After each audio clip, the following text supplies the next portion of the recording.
Most people assume money originates from something tangible. They picture vaults stacked with gold bricks, printing presses running non-stop, or perhaps a government official meticulously recording every dollar that gets released into circulation. But what if I told you the entire U.S. monetary structure is built on something far more unusual than that? What if the government doesn't merely print money, spend it, and hope everything works out? What if there's a cycle so strange, so self-referential that it makes Alice's journey through Wonderland seem like a simple walk down a hallway? Here's the truth that will leave you dizzy. The United States has engineered the most sophisticated financial illusion ever created. It prints money, loans that money to itself, purchases its own debt with freshly manufactured dollars, and then pays interest on these loans it issued to itself. And somehow, this isn't viewed as ridiculous. It's considered official policy. This isn't some online conspiracy invented on obscure message boards. This is the real mechanism that keeps the U.S. economy functioning. The Federal Reserve creates money out of nothing. The Treasury borrows it, and the Fed then buys Treasury bonds using even more money created from nothing. It's a cycle that would make any reasonable person ask the obvious question: if you can invent money to buy your own debt, why borrow anything at all? But before we descend into this financial funhouse, let me give you the background you need to grasp how surreal this truly is. We're not discussing some small-scale maneuver. We're talking about trillions of dollars moving through a system most Americans have never had properly explained. This is the machinery that determines everything from mortgage rates to grocery prices to whether you'll still have a job next year. The story starts with a basic issue every government encounters. Running a nation costs money.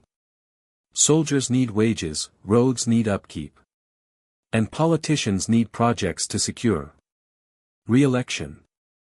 For most of history, governments had two options: collect taxes from citizens or borrow funds from people who actually possessed wealth. But the United States discovered a third path. And it's so counterintuitive it took decades before people realized what was happening. When the Federal Reserve was created in 1913, it was marketed to Americans as a way to prevent bank panics and stabilize the financial system. What it ultimately became was something far more powerful and far stranger. It turned into the mechanism that lets the government finance itself without relying solely on taxes or genuine lenders. Here's how the illusion works in reality. Suppose the government needs $100 billion to operate. The Treasury issues bonds, which function as IOUs, promising repayment with interest. In a normal scenario, investors, pension funds, and foreign governments with real capital would buy these bonds.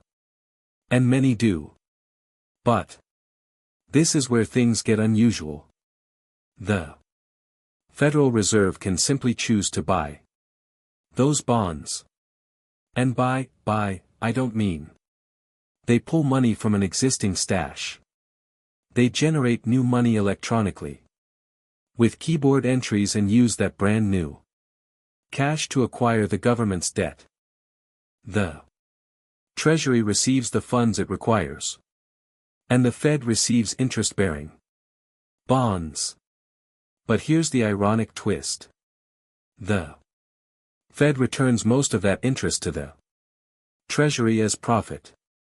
So the government borrows money from itself, pays interest to itself, and gets most of that interest back. If this sounds too absurd to be true, consider what occurred during the 2008 financial crisis. The Fed didn't only buy government bonds. It bought mortgage-backed securities, corporate debt, and just about anything it believed was necessary to keep the system from falling apart. Where did that money come from? The same place it always comes from when the Fed needs it. From nowhere. They simply created it. The numbers are stunning. The Federal Reserve's balance sheet, its inventory of assets, went from roughly $800 billion before the crisis to almost $9 trillion at its peak. That's not a typo. $9 trillion worth of bonds, mortgages, and securities purchased with money that didn't exist until the moment they decided it should. And this wasn't a temporary measure that vanished afterward. This is now the standard operating method of American finance. During the COVID pandemic, the process intensified even further. The government required trillions for relief efforts, and the Fed was right there, willing to create whatever money was needed to buy whatever debt was issued. But the loop doesn't end there. The true mind twister is what happens to all that newly manufactured money. It doesn't sit in some government vault gathering dust. It moves into the banking system, where it serves as the base for even more money creation through fractional reserve lending. Banks take deposits fueled by Fed money creation and lend out several times those deposits, generating even more money along the way. This means every dollar the Fed produces to buy government debt can become $10 or $20 circulating through the economy thanks to bank loans. It's not just a loop. It's a loop that spawns additional loops, each generating more money that didn't exist until someone decided it should. The strangest part is how ordinary all of this seems now. Financial news hosts talk about Fed decisions like they're discussing tomorrow's weather. Politicians argue over whether the Fed should purchase more bonds or fewer, not whether the underlying system is sensible. Economics textbooks explain it with diagrams that make it appear logical and unavoidable. But step back and look at what's really going on. A central bank creates money to buy debt from a government that established the central bank. The government pays interest on that debt to the central bank, which then returns most of the interest back to the government as revenue. The debt remains on the Fed's books as an asset backed by a government that could theoretically print the money to repay it. And everyone acts as if this is perfectly normal because, so far, it has been. What makes the system even more surreal is how it affects ordinary citizens who have no idea it operates this way. When the Fed creates money to buy bonds, that new money doesn't magically appear in your wallet. It enters the economy through government spending and bank lending, which means it emerges as higher prices for the things you actually need. Your groceries become more expensive not because food is scarcer, but because more dollars are chasing the same goods. This is the hidden Tax no politician wants to acknowledge. When they finance programs by having the Fed buy debt instead of openly raising taxes, they're still taking money from you. They're simply doing it by lowering the value of your existing dollars instead of deducting it from your paycheck. It's politically easier, but economically identical. You lose purchasing power while the government acquires the resources it wants. The banking system magnifies this effect through the money multiplier. When the Fed creates $1 billion to buy Treasury bonds, that money becomes reserves. In the banking system, banks only have to hold a fraction of these reserves, and the rest can be lent out, forming new deposits, which become new reserves, which can be loaned again. In theory, this multiplier means $1 of Fed-created money can become $10 in the wider economy. In practice, the dynamics are more nuanced, but the concept holds. Central bank money creation triggers commercial bank money creation, expanding the loop beyond anything the system's original designers imagined. Here's where it gets even stranger. The Federal Reserve is technically a private entity owned by member banks, yet it possesses government-granted authority to create the nation's money supply.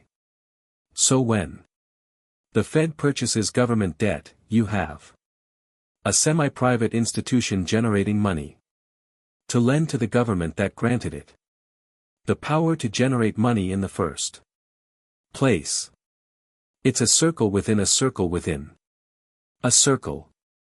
The member banks that own the Fed receive dividends from their ownership, meaning they profit from a system that lets the government finance itself without openly taxing citizens. Meanwhile, the government benefits from the ability to spend money it doesn't have without asking voters for higher taxes. And the public absorbs the cost through steadily rising prices. But the loop grows even stranger. The Treasury issues bonds to fund government operations. The Fed buys some of these bonds using newly created money. The interest on these bonds is paid by the Treasury to the Federal. The Fed then returns most of this interest to the Treasury as profit. So the government effectively pays interest to itself, collects that interest back from itself, and labels the whole thing responsible fiscal management. This cycle of money and debt has become so common that questioning it seems almost childish. Experts debate whether the Fed should increase or decrease its balance sheet, whether it should buy more Treasury securities or allow them to roll off, whether interest rates should rise or fall. But the fundamental assumption, that a central bank should create money to buy debt issued by the government that created the central bank, rarely gets addressed. The pandemic made clear just how flexible this system is. When the economy shut down and millions were thrown out of work, the government needed trillions for relief. Where did the money come from? The same source as always. The Fed created it and purchased the bonds that paid for it.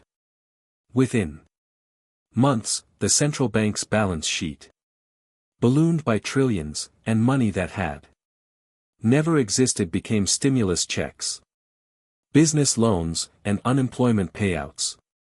So there it is. The most intricate financial illusion ever performed, unfolding right in front of us every day. The government prints money, lends it to itself, buys its own debt, and pays interest on loans it gave to itself. And we treat this As normal. Maybe it's time to ask the real question. In a world where money can be created with a keyboard, what exactly are we spending our lives working so hard to earn?